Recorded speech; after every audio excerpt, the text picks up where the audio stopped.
लड़कियों ने कहा ना इनको उतारो, इसकी तामीर करनी है। तो कहते हैं बड़े दिन उनको उड़ाया, बड़ा कुछ किया, उड़ते नहीं थे। बिल आखिर फैसला किया दाना डालना छोड़ दो। हाजियों पर पाबंदी लग गई। मदीना मुनव्वरा में कोई कबूतर को दाना नहीं डालेगा, कोई पानी नहीं पिलाएगा। कहते हैं कबूतर, मौलाना ज़ियाउद्दीन मदनी कहते हैं कबूतर जुड़े रहे गुंबद से। का भूखे मर जाएंगे छोड़ के नहीं जाएंगे, भूखे मर जाएंगे छोड़ के नहीं जाएंगे।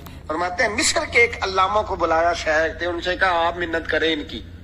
उन्होंने पहले गुंबद पे खड़े होकर दरूद पढ़ा, फिर कहने लगे सोने हम नहीं इन्हें जानते, तू तो जानता है ना, या रसूलल्लाह आप इन्हें कहें कुछ देर के लिए जाएं, तामीर करनी है। कहते वो दुआ करके फारिग हुए तो कबूतर खुद ब खुद उड़े, खुद ब खुद कबूतर उड़े।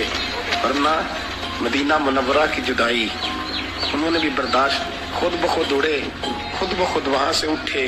और कहते हैं सारा दिन काम होता था, कबूतर दूर रहते थे।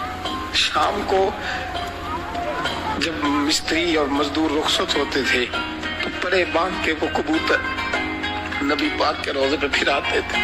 वह सारे दिन का जुदाई आके फिर हाल सुनाते थे। रोजे दे दो वाले ने गुलामा दियां टोलियां देखो एक पे सुन है, करोड़ा दियां बोलियां, और बड़ी उम्मीद है सरकार कदमों में बुलाएंगे।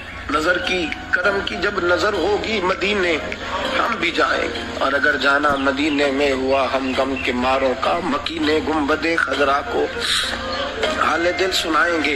हजरत अबू बकर सिद्दीक उस गार में, अजीब रंग है इस शख्स का, कबूतरी ने अंडे दे दिए। और फिर लुत्फ की बात देखो, काफर आए हैं, उन्होंने देखा अंडे दिए हुए हैं, यहाँ तो ताजा जानवर, ये तो फट जाता जाला, वो चले गए, वो नहीं पहुंच सके। लेकिन हजरत अब्दुल्ला आते हैं तो कबूतर उठ जाता है। अबू बकर के साहिबजादे रिपोर्ट देने आते थे, आमर बिन फहीरा दूध लेके आते तो कबूतर उठ जाते, जाला हट जाता। अजीब अंदाज बात मुहद्दिसीन ये कहते हैं कि वो गुजर जाते, वो जाला टूटता ही नहीं था, बने का बना रहता। काफर आते तो जाला बना रहता।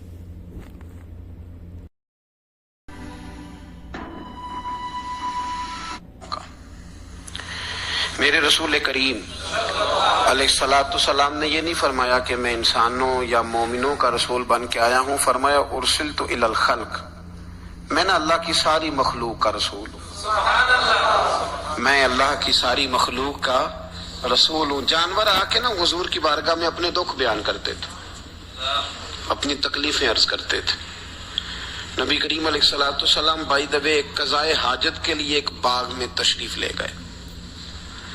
हुजूर बाग के अंदर दाखिल हुए ही थे कि एक ऊंट बंधा हुआ था। तो हजरत अबू दरदा रदी अल्लाह ताला अन्हु कहते हैं वो ऊंट ने हुजूर की तरफ देखा तो उसने रोना शुरू कर दी।